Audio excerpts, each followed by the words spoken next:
ବନ୍ଦନା ଆମର ଭୀମ ଭୋଇଙ୍କର ଗୋଟିଏ ଭଜନରେ ସେ ଲେଖିଲେ ବନ୍ଦନା ପାଦ ପଦ୍ମକୁ।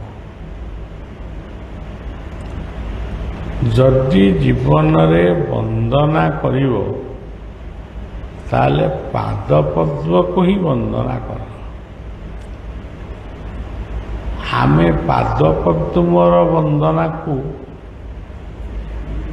ବିଶେଷ ପଢ଼ୁ, କିନ୍ତୁ ବିଶେଷ ଗୁରୁତ୍ୱ ନ ଦେଇ ଆମେ ବନ୍ଦନା ଗୁଡ଼ିକ ପଢ଼ୁ, ତା ଭିତରେ